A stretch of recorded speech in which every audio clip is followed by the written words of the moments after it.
Welcome to the Obesity Medicine Podcast with your host, Dr. Rentea, board certified in internal medicine and obesity medicine. Here, we talk about a path to metabolic health, and we have real conversations about chronic weight management and living a full life. Just a reminder, I am a physician, but I'm not your physician. So everything that's on this podcast is for informational purposes, but please go talk to your doctor about what's right for you. There is no medical advice being given on this podcast. Welcome back to another episode of the podcast.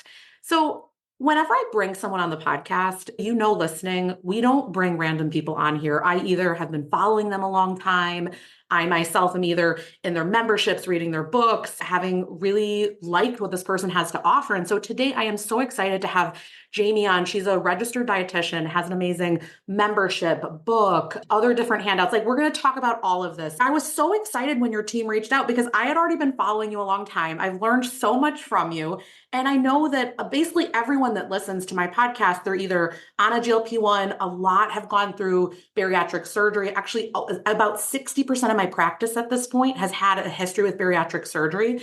And so you just provide such great evidence-based information that is so helpful on so many different levels. Can we start out today with you just introducing yourself, who you are, how you help people? I know I said a little, but just so that people have a little bit of context when we start. Absolutely. Thank you for having me on. So I'm Jamie. I am a registered dietitian and I specialize in bariatrics. I always feel the need, I'm sure you've talked about this on your podcast, to clarify that bariatrics is the field that treats obesity both with surgery and medication. So I help in both aspects. But primarily, I have started off in this field really supporting people on the surgical end of things. And the reason for that is I had surgery myself. So a lot of people know me as the Sleeved Dietitian on Instagram, which is funny because a lot of people think the sleeved means like a sleeve like tattoo, which is funny. Oh, so funny. Which is funny and ironic because I do have many tattoos, so it makes sense and I get Love the double meaning. Yeah, but the sleeve, which is, I didn't actually have tattoos when I made Anyways, I digress. The sleeved means the surgical sleeve. I had the vertical sleeve gastrectomy in 2017. A little backstory to that. So I struggled with my weight my whole life. I had childhood obesity. I was over 200 pounds by the time I was 10. When I was 14, I was diagnosed with PCOS, polycystic ovarian syndrome, and my weight was just a roller coaster my whole life. A lot of people do assume that I became a dietitian after my weight loss surgery. And while that's technically true, I did pass my RD exam and finish up school post bariatric surgery. I was well on my way to becoming a dietitian before that decision. So I like to do all the things all at once. It's very much in my nature. So during my clinical internship, my dietetic internship year, the last year of school, doing all the clinicals and all the really hard stuff is when I had my surgery. So what I realized through having weight loss surgery was there's just not a lot of support, especially for post-bariatrics. I remember thinking so many times, because I had so much anxiety and hesitations, and I felt this immense amount of shame and almost felt like a hypocrite because of what society had told us about it being this cheat, this easy way out. I'm like, oh my God, like here I am about to be a dietitian and I myself am struggling still and need more help. And I ended up having surgery. My dietitian was wonderful. I enjoyed my surgical center, but it still very much felt like, here's your post-op diet, on your way, good luck.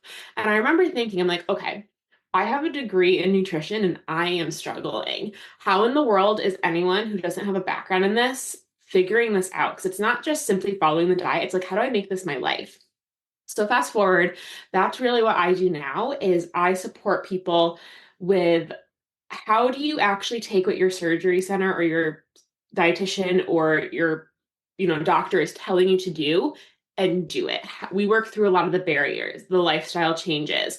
We work a lot on, mindset shifts. So it's not just a diet, but, a way of life. And that is really what I support people with. And we talk a lot about the nuances. It's not one size fits all. I talk a lot about how obesity is a very complex disease and it's kind of like a big puzzle. Everyone's puzzle pieces are a little bit different and everyone needs different tools and resources and ways of managing it.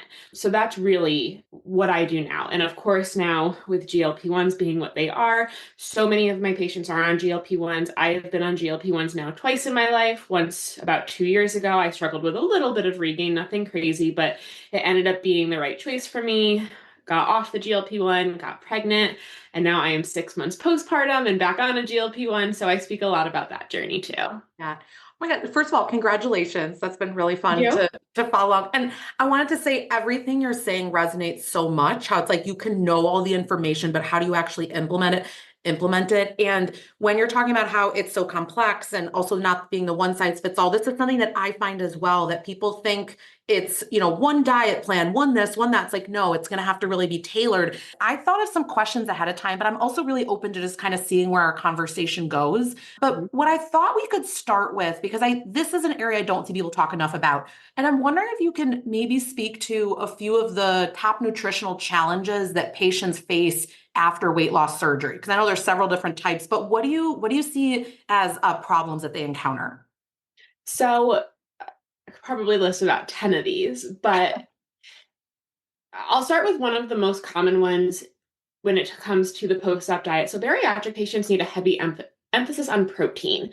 And I like to explain it's not that bariatric patients need more protein than the average population, it's that your stomach size is so limited in what it can hold that protein is so essential to avoid protein calorie malnutrition and muscle wasting and really ensuring your overall metabolic health. So getting enough protein in, especially when certain proteins, might not make you feel good or they, everything kind of tastes and feels different. So making sure that you're getting adequate protein is a big challenge, especially, when it comes to following that typical prescribed post-op diet. But the other two challenges are ones that I don't see talked about enough. Number one, eating enough. So there is a huge misconception that after weight loss surgery, you're going to eat itty bitty teeny tiny portions for the rest of your life. And while the first 6 months to a year, you are eating very small portions, usually somewhere between anywhere from 2 to 6 ounces, really depending on your surgery. And everyone's restriction is very different, which I could talk about that all day long. But I like to explain to people, it's not that your stomach's going to stretch in the sense of like you ruined your surgery, but the stomach is a muscle. And as you heal and the internal sutures go down and inflammation goes down, your stomach does regain some of that elasticity, which means it's going to expand a little bit and you can and should be able to eat more. So I see so many patients feeling like, oh my God, I ate a few more bites. I'm going to ruin my sleeve. I'm going to stretch my stomach out. And it just ensues this like panic. And there's a huge comparison trap on social media. It's like, oh, but they're full after 2 bites. I need to, like, I'll finish my plate. So there's a ton of I that. see this, right? I see this and I'm thinking, why are we comparing? Because some of them are doing more volume-based eating, but like the calories look equal. It's like, why are we doing that at all, And I right? think it's because we end up after surgery with this like tunnel vision. It's like, this is what I'm supposed to do. I am now a bariatric patient. A lot of people hold their self-worth to their food, like how much they're eating, which can very quickly turn down a very disordered road if it's not something that you're actively working on. And along with that, the third thing that is a huge challenge. So, accepting and acknowledging the fact that you can and should be able to eat more. And part of why I say should is no one is meant to eat such a restrictive diet long term. When you are right out the gate, it is very common to be eating 600 to 800 calories or less per day. That is not sustainable long term, nor should that be the goal. As you're able to eat more, you are encouraged to do so. Because I end up seeing people who never expand their diet, who never add foods back in. And yes, it's restrictive for a reason. That first year, you're full after just your protein. You're not eating tons of carbs. You're not eating tons of other things. But as time goes on, we should be integrating those back in. And that kind of leads me to my next challenge is feeling like you have to eat bariatric friendly all the time.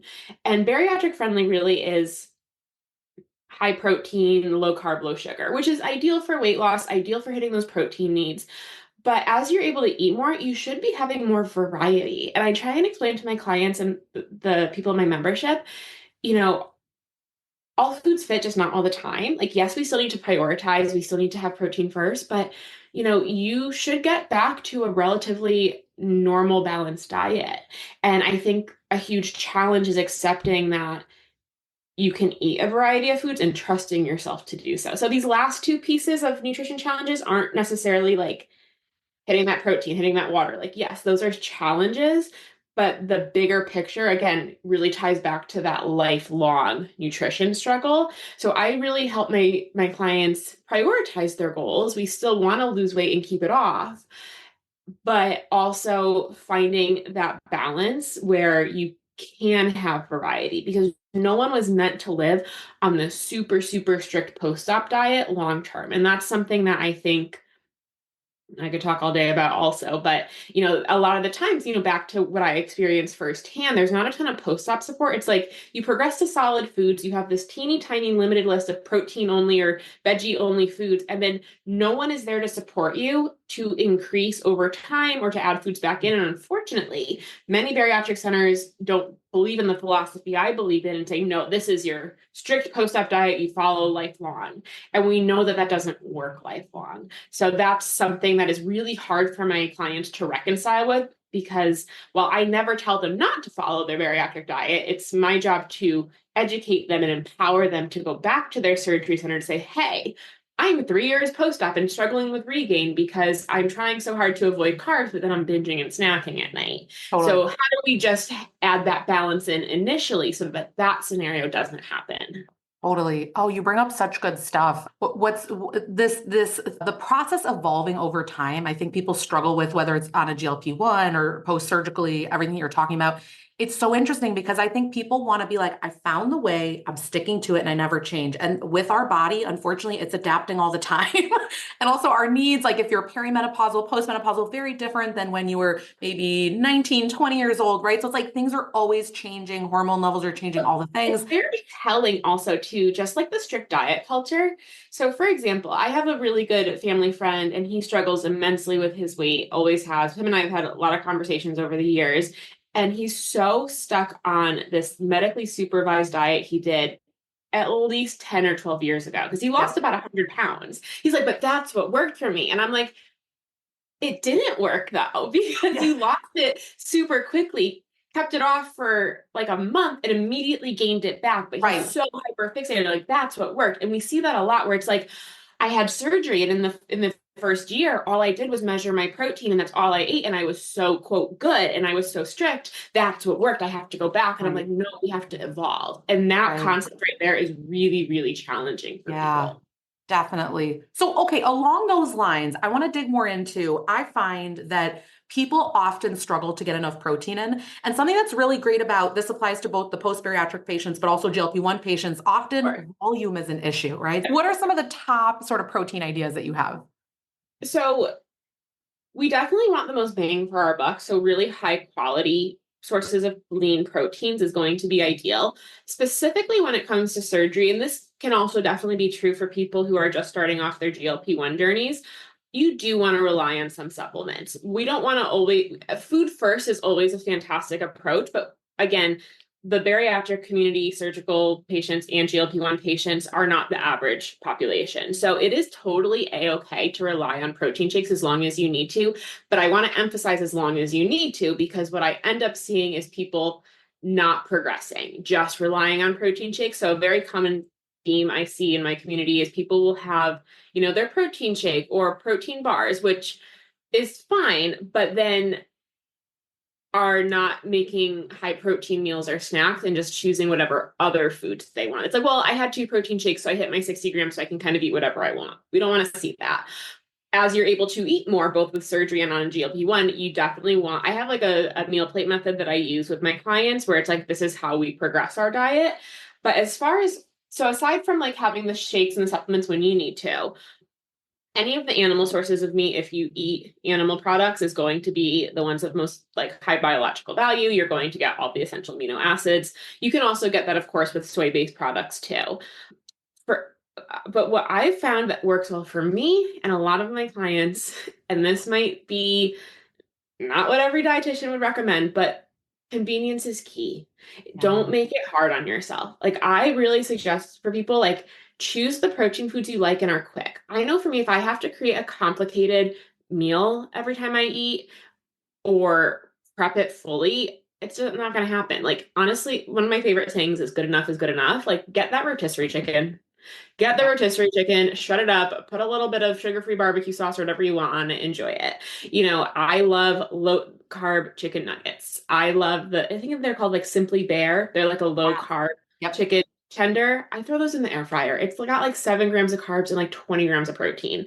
That to me is so much more enjoyable than the dry baked chicken. And it's so similar in nutrient content. So or especially when I was first post-op, I was still doing my clinical rotations in school, so I needed really quick, easy options. A lot of times I had turkey, deli meat, and cheese roll-ups in my bag, or like a meat stick or a yogurt. Work smarter, not harder. So just those quick, simple protein options, you don't have to reinvent the wheel.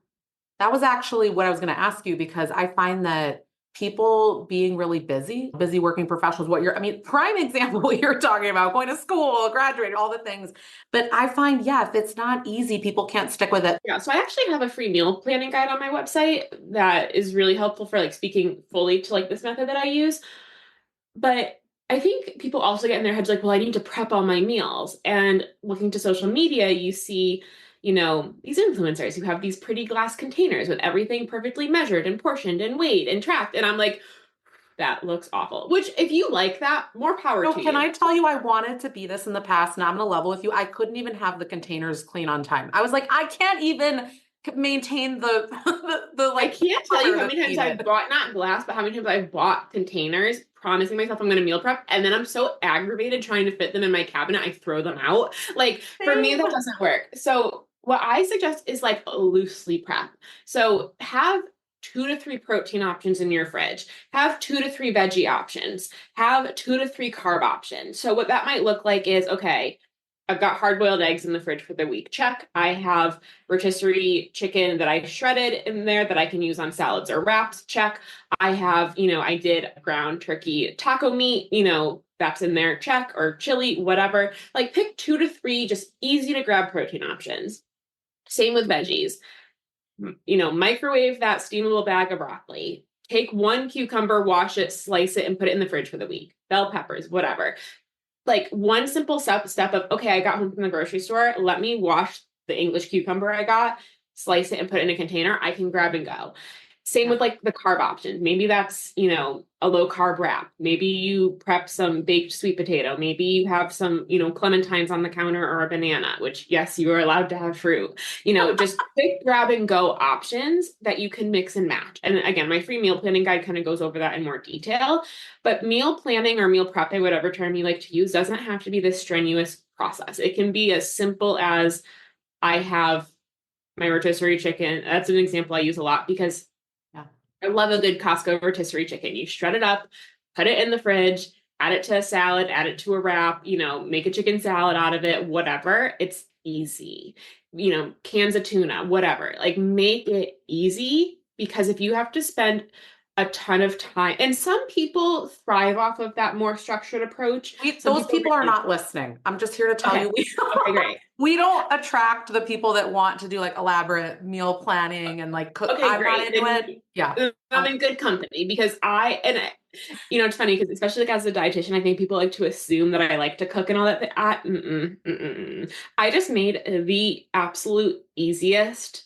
I'm going to just share real quick. The easiest meal last night for protein. So last weekend, my husband asked if I could make beef stew because he loves it in the wintertime. Sure. I got a big thing of stew meat from Costco. I did half of it, froze the other half. I'm like, okay, what am I going to do the rest of the stew meat? Found a recipe on Pinterest. Threw it in the crock pot, put a ton of salt, pepper, garlic seasoning, and a couple slices of butter on top, and just let it slow cook all day. Delicious. Yeah. Delicious. We're going to pair it with veggies and potatoes tonight. So good. So easy. Literally, I let it slow cook for like 6 hours, but took all of less than a minute and a half to prep it. Like that's the kind of easy I want. If I have to wash tons of dishes too, hard no. Oh, I'm with you. So I'm a vegetarian, and like for me, it's do we have cottage cheese? Do we have Greek yogurt, hard-boiled eggs? And it's funny when you bring up the like one thing quickly. So I literally had groceries delivered this morning, like the weekend got away from me. And Sunday night I was like, okay, by 7 to 9 a.m. delivery, it was here by 7:30. I literally cut up a green pepper because I was like, okay, for lunch today or whatever, we'll make sure to incorporate this. So yeah, it's like the easier where you can just make that one thing. I really love that because I think that people think they're going to have to get super creative. They're going to have to like put all this work in, and you're never going to sustain it unless you love it. And if you do, hallelujah, we're not talking to you right now. Especially like for me in this season of life, it's a whole new level of busy. Like my baby just turned 6 months this weekend, which is crazy, but I'm trying to lose the postpartum weight now, and I'm busy, and sometimes I forget to eat between being on a GLP-1, but also I'm solely focused on him and running a business. So I need things, even though in a perfect world, we want to sit there and be mindful of the food on our plate, which I do preach that very much.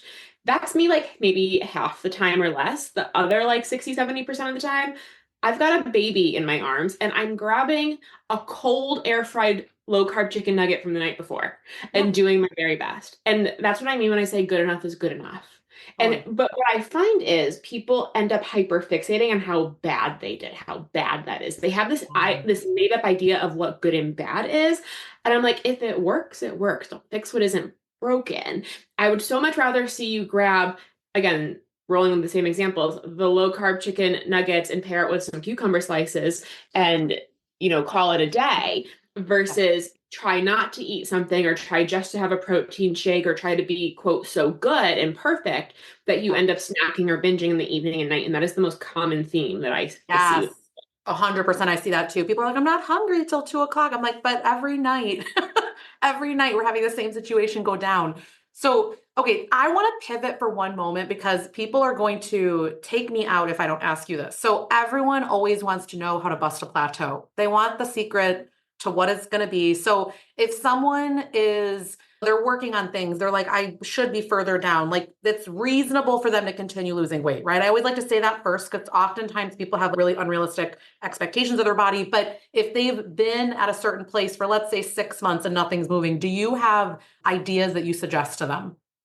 Totally. First off, I want to say I appreciate you giving the scenario of like, okay, I've been in the same spot for 6 months and have more weight to lose. Because so often people like come to me in a panic. Jamie, I'm out of stall. I'm like, you're not going to lose weight every week or even every month. Like that doesn't necessarily constitute a plateau or a stall. I understand, or people say, well, I only lost half a pound in the last 2 weeks. I'm like, but you still lost. So you're still going down. So slower weight loss is not the same thing. So couple of things here. I think if we're talking specifically post-surgical patients, sometimes your body really does just need time, especially I see this happen a lot when people fall into that trap of I only ate 600 to 800 calories a day for a year. Now I'm able to eat more and I can't, for the love of God, get the scale to move. It's like, well, no matter what, we're going to be in a bit of a surplus. We're not going to lose weight yet. That's where, in that scenario, that is when I really suggest working with a dietitian and work on, slowly increasing calories, maybe doing some strength training, rebuilding, that metabolism a bit. But more commonly, I shouldn't say more commonly, but what I'm often recommending to people is very surprising for breaking a plateau.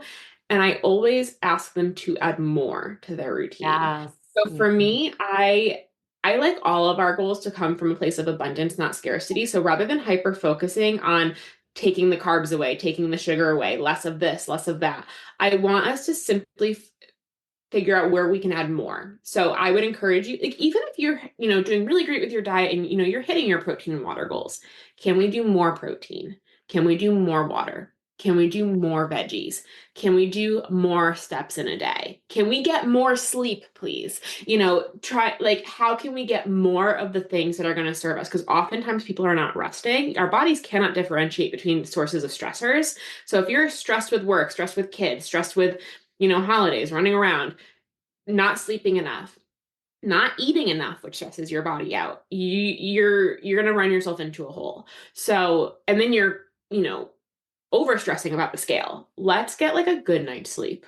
How can we get 1 to 2 more hours of sleep? Which I will say, again, nuances with every single suggestion. I get it. When you have a new baby, that's not always realistic. That is the exception. But for the majority of people, if you are able to, please. But it's like, okay, let's say you're hitting, 60 to 80 grams of protein, which is ideal after surgery or ideal after a GLP-1. Can you get to 90 to 100 grams? Can we add, again, you want to be mindful, you don't need too much protein, but my point is your body might need a little bit more. Can we usually I say, well, let's add more veggies. Most people are not adding high fiber veggies in even once a day. It's like, okay, well, can we add just one more serving? Can we add one more serving of fruit? Can we add, just one more glass of water? Oh. Can we, because when we focus on what we can do, we're less likely to beat ourselves up for what we can't. So just mentally, that's very helpful. But two, what I find is that adding more approach. I remember, I think it was about a year or two ago, I did like a reel where I was talking just about this. And I remember asking people, I have a challenge. I want you to focus on more protein, more fiber, more water for 1 week and come back to this post. The amount of people that came back and were like, I broke my plateau. I'm like, see, because we end up in this restrictive state. And again, what ends up happening is we're in this restrictive state, and it actually does lead to the snacking, grazing, binging that we're not even being aware of. So how can we add more of the positives so that we're less focused on the negatives? And I find for a lot of people that approach does really help with stalls. You have said, so I was taking notes like a maniac here, and you said so many amazing things. One that was like, this is a throwaway that, oh my gosh, we need to highlight it on a billboard, that the body can't differentiate these different sources of stress, right? 1,000,000% of that. Like I'm thinking about last week. So it was like, just happened to be one of the busiest weeks ever, like longer work hours than ever, every single day. Do you know this weekend, I have never in my life, like I always go to bed at 9. I know I go to bed early, but I normally get up at like 5 something. And I slept till 8, both Saturday and Sunday. I know you probably want to shoot me right now because it's not No, your reality. But my point is, I was like, wow. And then I also took a nap on Sunday. I never do any of this, but it was like, it was not human what I put my body through the week previously. And I had to realize I do really well with rest, with a walk, with water. I had to reset. It wasn't, I can't expect the scale to keep going down with that, right? I love that you said that too, because I will say my baby, as of the last 3 weeks, is sleeping through the night, knock on wood. So he's doing phenomenal. He did wake up at like 5 today and we struggled to get back down. So today was a little bit early, but same thing. I have part-time childcare and I'm still trying to run a full-time business. So I'm working in the evenings when he's asleep, when he's not with bar sitter, or I'm not working in the evenings. I'm full-time mom. I'm the one primarily getting up at night because he screams if my husband tries. So today actually our caregiver got here at 7 and I was like, I'm just gonna go back to sleep for an hour. And I was supposed to go to the gym. I slept till like 10 o'clock. And I was like, oh my God. And I'm gonna try and fit out a workout later today. If I don't make it, I don't make it, because my body needed that more than it needed to push myself to go to the gym and then like drag my feet through today. So I don't know. I just must have been a lot for me too, because I knocked out and I don't ever do that. Yeah, it's like the listening. But I just love that because I think about, I sometimes with patients in November and December, a lot of people have a lot of stuff going on between like holidays or travel, things like that. And I'm like, hey, can we actually make the goal to just maintain? Maybe we're not actually trying to keep losing during this period, right? Because I love that you said that, because I have a group coaching program right now, and I gave all the women in the program permission to just maintain. And the sigh of relief they all had, they're like, I never thought of that, but that's, and some of them are actually finding, even though their focus is maintaining, they're actually still losing. That's what I was going to say. My They're not patient was like, stressed. exactly. They're like, we weren't working on losing. I don't know. I forget if it was 2, 3 pounds in the past month, but she was like, but then I was less stressed and I wasn't as worried. That's so funny. Yeah. I know. I love that we're on the same wavelength with that. Yeah. I have two clients in that program specifically who I was like, I don't, and hard conversations, especially as bariatric patients. One is also on a GLP-1 too. And it's like, a lot of people never, especially if you've struggled with your weight your whole life, if you've had surgery, if you're on a medication, no one has ever given you permission, not even yourself permission, to just not lose weight. Oh my gosh, I know. And as someone who's struggled their entire life, I get it. It's like you're in this mad rush to hit that weight loss goal. The time's going to pass anyways. Let's maybe pace it a little bit better. And it's okay. Like, it's okay to not always be working towards weight loss. Ultimately, if that's your main goal, it's still my main goal right now after, this past season of life. But I don't have to get there in one day. And it's okay to kind of take the pedal off the gas for a minute and just coast. And I think that's really, really hard for people, specifically because no one has ever given them that permission, especially if you're similar to me, where you've been overweight since you were a child or a teenager. Everyone has harped on your weight your entire life, every doctor, every person. So you just have it ingrained in you, like, I have to lose weight. I have to lose weight. And I remember a couple of years ago, I've been in therapy since before my weight loss surgery, and I highly suggest it, honestly, to every human on this planet, but specifically the bariatric community. And I remember I had hit like my previous like lowest weight. This was years ago. Like I think I was like maybe 2 years post-op. And she said to me, she's like, because I felt like I still had to keep going. And at that point, I did not. And she was like, Jamie, who would you be if you weren't the girl who had to lose weight? And Yeah. I just started crying because at that point in my journey, I didn't know. Like I had no idea who I was outside of my identity of having to lose weight. I've come a long way since then, and it's actually made losing weight this go around after having a baby much more enjoyable because Oh, I don't have all my eggs in one basket. That's not who I am. It's a part of my life. It's not my whole life. And I think that took a lot. Like that conversation with my therapist was well over like 5 years ago. But that yeah. has taken a lot of hard inner work because my identity was so wrapped up in being the big girl who always had to lose weight. Thank you for sharing that. I feel everyone's going to be able to relate that's listening. I just had a patient write me over the weekend. What are ideas that you have for me being content now because they've reached maintenance and they're struggling with that. That again, like you're saying, if you're not, because what I always tell people is what's the rush? Because what magical gets to happen at the end, right? We're the same person on the way down that we are at the end. So if we're always searching and wanting something different, it's very hard then at the end to be okay with where we are, to not always get And reward two out of the scale going down. so that really hit me like a ton of bricks also. So I also, after losing, just to kind of like generally give like a real quick synopsis of my journey, after my weight loss surgery, I lost like 112 pounds. I kept it off for a little over almost 3 years, started to trickle back up a bit, gained about 25 pounds back, went on a GLP-1, lost another like 50. But in between that, after that initial weight loss, and then I regained almost 70 pounds during my pregnancy. So love that for me, back Yeah. down again. But all that to say, when I had hit that first low point after surgery, I did go through 3 rounds of skin removal. So I had some major plastic surgeries. But I remember thinking, because after like I got to my lowest weight then and didn't need to lose more, even though in my head I kept thinking I did, I'm like, no, it's the skin. Once the skin is gone, then I'll be happy. Yes.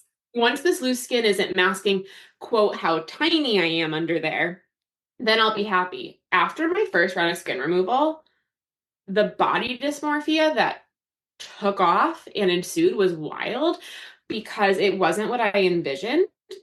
And this promise to myself, like, oh, you'll be happy with your body image. You'll finally actually look thin. Like these mean like thoughts I would tell myself after you get to that point, like then you'll be happy. And it's like, well, no, that wasn't it. That was a hard pill to swallow because in Yeah. my head, well, once the skin's gone, then I'll be happy.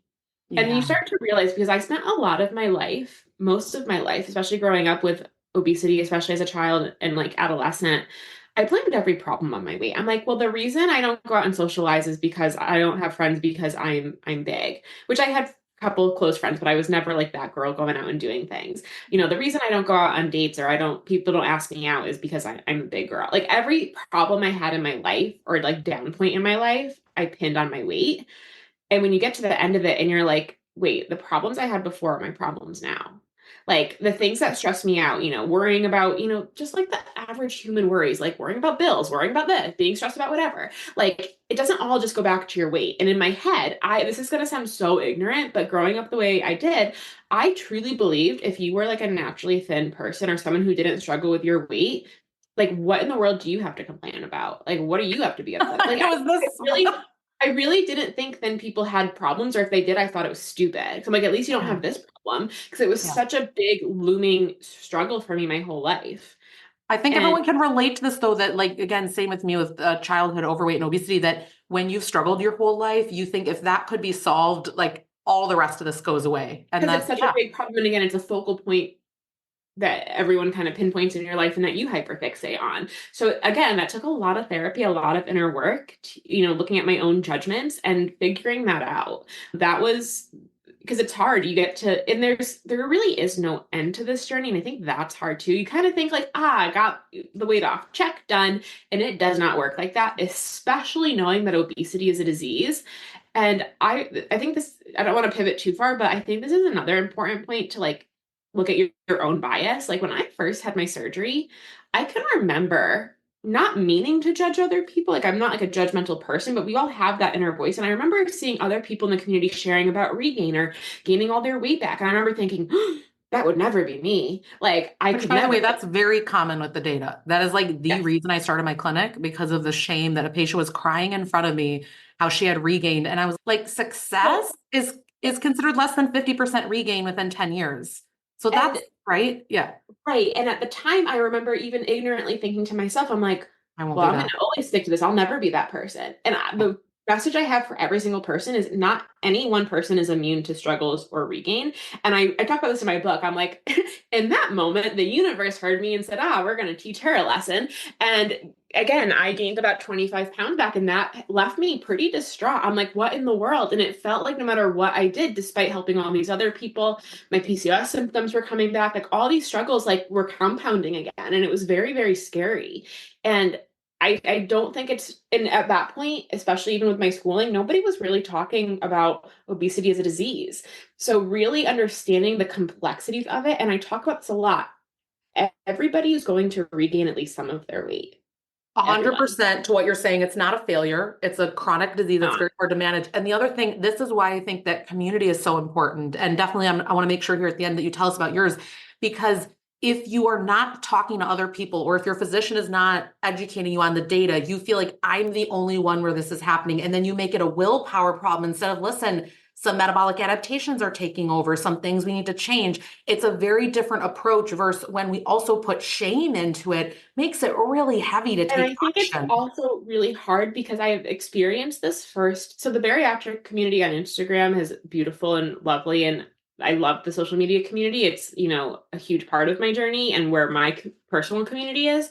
But there's a lot of judgment amongst each other because we're projecting our own insecurities. Again, like that thought of, I see this a lot. And now I have a lot more empathy and compassion for these people too. But when you are first out the gate after weight loss surgery and you're in that quote honeymoon phase, it is easy to look at other people and say, well, what did she do wrong to be gaining her weight back? That'll never be me. But you don't know the struggles till you approach them. And that's not to be like, some people have mistaken what I'm saying, oh, you think I'm going to fail? No. I tell people this too. It's like, once you've done this long enough, either for yourself or working with people, you realize that this is not a reach the summit and you're done. This is for life. You have to keep figuring out, how can I continue to see what works for me? How can I stay on track for myself? Different periods are going to look differently. Post baby looks very different than when someone's going through menopause. Like, it's just a different period. And we have to, the quicker we can learn how to pivot. Unfortunately, amongst even the bariatric community, there's a lot of judgment towards each other, even if it's not really recognized. It's easy to say, well, if you just did what you were supposed to, you'd keep it off. Look at me, I'm doing great. And even if it's not said in those words, there's a lot of that kind of energy and undertone in certain people's, posts and things. And I understand that, but then it's like you come up to a point where you're like, oh wait, now I get it. It just, things change over time. And surgery is a beautiful, amazing, incredible tool, as are the GLP-1s, but it's still a very complicated disease. And I think having more compassion for each other, as well as from providers, is very much still needed, because the shame that is attached to it. And it's crazy. I have never faced more judgment in my life than when I spoke to the bariatric community about going on a GLP-1 for the first time. Yeah, isn't that interesting? That was in 2022. So I had gone to the ASMBS conference, American Society for Metabolic and Bariatric Surgery conference in 2022. And there was a panel talking about like the medications. And this is before they were becoming more mainstream. I had already like caught wind of them, just like working in the field, but it wasn't in the media yet, right? So I remember one of the dietitians talking on the panel saying, what do you do when your patient regains? Not if, but when. And that really stuck with me. But they talked about the GLP-1s and how incredible they are, especially for post-surgical bariatric patients. So I went and sought out my own care, got on one. And I remember it was that August of 2022, I came on and I spoke very openly on my platform about it. I got either one of two responses. Oh my God, thank you. I've been on one and haven't told a soul because I've been so ashamed. Or I got, well, if you were actually doing what you were supposed to, you wouldn't need it. Or I got a lot of criticism too, saying, how are you going to support people in their weight loss journey with your nutrition approach if you can't keep it off yourself? I got a lot of, you must be like a bad dietitian. And that was really hurtful. Yeah. So, but what was crazy, I talk a lot about this in my book, but what was crazy to me is I got more judgment from the very community I was part of from other surgical patients. And I was one of the first people in that particular niche space online that was really openly talking about it. And since then, many others have, which I remember joking at the time. I'm like, don't worry, guys, I'll take one from the team. I know many of you are on them and aren't saying anything. I'll take one for the team. Trailblazers, which I feel in a way, this was me and some other obesity med doctors when we were talking about how, look, this is like years ago on TikTok. It's like, everyone was like, meds are going in a shortage because of TikTok doctors. I will never forget this. I was working in a clinic and the pharmacist was bashing, quote unquote, the TikTok GLP-1 doctors. And I was thinking, yeah, I'm one of them saying there's options that people should go out and seek it, right? But exactly. God forbid you advocate for the people you care for. I know. And so it's whenever you're kind of trailblazing, you're like, look, this is, I mean, whenever people aren't talking about stuff, it's often what needs to be said. So I think it's super powerful that you were willing to do that, because that's what ultimately leads to the change, where people will be able to seek out the help that they I need. got They don't. a lot of like passive aggressive comments. I got a lot of nasty comments from people that I had even like thought I'd become like friendly with on Instagram and supported each other. Like it was a really strange place to be in at that point in time. I don't regret talking about it at all. And I'm not taking credit for being like the very first person to talk about it. I just, at the time, not many people with larger platforms were talking about it. So it was super important to me to kind of take that shame away initially. And since then, I've supported many people on them. And now they're so much more widely accepted, thank goodness. But it was a really strange experience to have the surgical bariatric community. Again, some of them were like, oh my God, thank you so much. I've been thinking about going on one, or my doctor recommended it, and I felt so shameful, versus other people basically saying, well, you're a hypocrite. It's like, this is like pot calling kettle black here, because we all had surgery and everyone's told us we took the easy way out. Don't you get it? It's like, what do you mean? Like, so that was, as not even as a dietitian in the space, but just personally as a patient in the space, that was very hurtful. It's tough. I don't think people understand how hard it is actually to put yourself out there online and to talk about this stuff, because like you said, you're absorbing all the comments from all the people. And it's online's a very interesting space, because people feel like they can say stuff that they would never say to your face. I mean, they would never talk in this way in a comment in a DM. They would just never say these things. I had a really funny comment recently. I had a reel talking about obesity as a disease recently, because if you followed me for even half a second, you know, I say that literally every day. And this person was like, unfollow.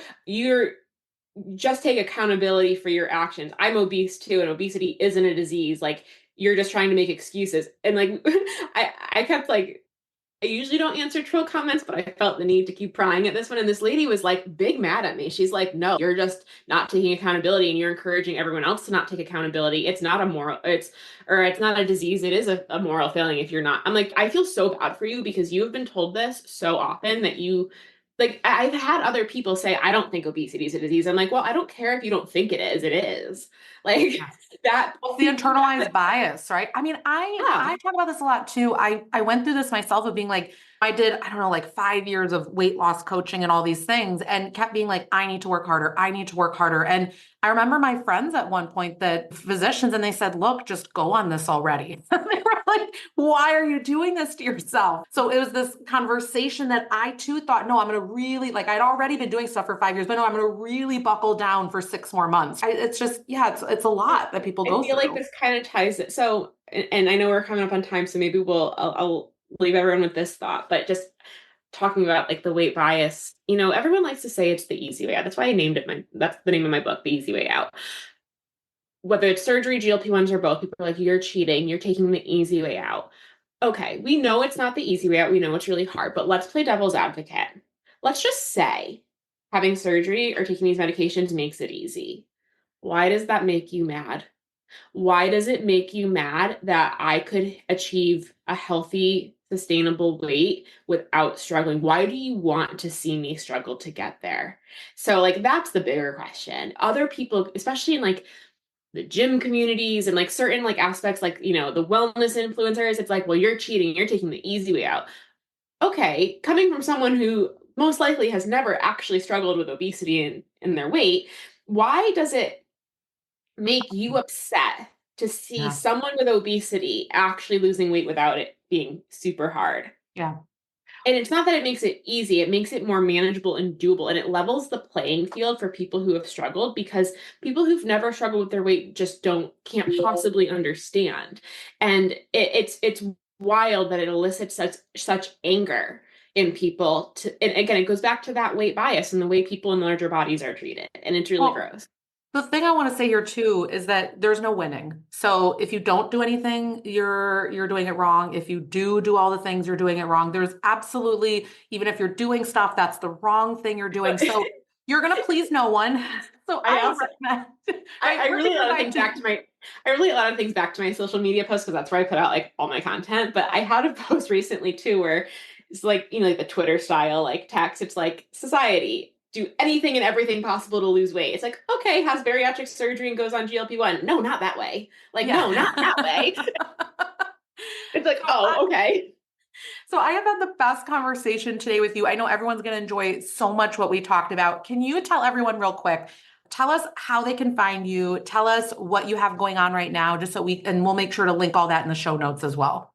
Amazing. So the best way to find me is at my website, www.thesleeveddietitian.com, dietitian with a T, not a C. Sometimes that confuses people, but my social media handles are also the Sleeved Dietitian. On my website, you'll find my free resources, including that meal planning guide I was talking about, links to my services and products. My main service that I offer is my membership.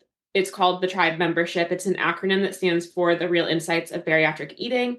It is a super robust membership. When you join, you get access to all of my self-paced video training modules where I teach you step-by-step how to navigate your diet, both as a bariatric patient, and it's also applicable to GLP-1 patients. I've got dozens of extra modules in there. We have ones on plant-based eating, traveling after weight loss surgery, pregnancy after weight loss surgery. There's dozens of guest expert calls, hundreds of recipes. We have workout videos created by personal trainers. So you have this huge resource library of kind of that one-stop shop of the things that you need to arm yourself with the education to be successful. But the real dreamy part of the membership is our live calendar. So every month we have approximately 20 to 30 live events. We have support group leaders. I lead the Q&As and the guest expert calls, but I have an incredible team of women who have had weight loss surgery and are also professionals. We have other dietitians. We have therapists. We do emotional eating support groups, body dysmorphia support groups. We have a GLP-1 support group. We have pre-op, newly post-op support groups. We have so many different niche support groups. Another popular support group is our habit planning for people who are neurodivergent. There's a huge sector of our community who has ADHD or is on the spectrum. So we have specific support groups for them. So we've been able to branch out and offer, again, that really niche support in the bariatric space. So you come on and you can, go through these resources at your own pace and then still have access to, you can have access to the calendar too, to come on for live support. It's $99 per month, no long-term commitment. And I would absolutely love if you're okay with it, we could also offer a special discount of $20 off for your listeners. Yeah, that would be amazing. I mean, gosh, it's such an amazing community, right? Where it's like all these different areas that people are going to struggle with. I think you are phenomenal in this space. I would love that. That's great. So if you can get that to us, we'll make sure this is going to go up not too long from now. We will put all in the show notes. Thank you so much for coming on. I appreciate all the things that you offer, and I know everyone's going to be so excited to listen. Well, thank you. It was such a great conversation. I really appreciate you having me. That marks the end of today's episode. But if you're newer to the podcast, I want to tell you about something that we have, and it's a free podcast roadmap. So this is perfect for any of you that are listening where you want to be directed to very specific episodes. So let's say that you are just starting out and you want to know, what should I do right when I start on the medications? Or you're experiencing certain side effects on the GLP-1s, or you want to know what to do if you're in a plateau, or if emotional eating is taking over, or if hunger levels are high. So we have many different categories of episodes that we've talked about, because there's a lot at this point. So if you want to be able to navigate that very easily, we have it broken down by category, and also the episodes that are there, and we hyperlink to everything. So you can just click on it and find the episode, easy peasy. If you want that, you can go to renteaclinic.com/podcast roadmap. We'll have it linked right here underneath the show notes where you're listening. And you can go ahead and get that free resource so that it makes it easy for you to navigate, because I know that it's really hard when someone has an established podcast. I am such a podcast fiend. I'm listening to podcasts all day long. And when I find one that I love, but there's a lot that are out there, I am so lost. So I hope that you enjoy this free podcast roadmap. Again, the link to get to that is going to be renteaclinic.com/podcast roadmap. I hope this is helpful and let me know if you have any questions.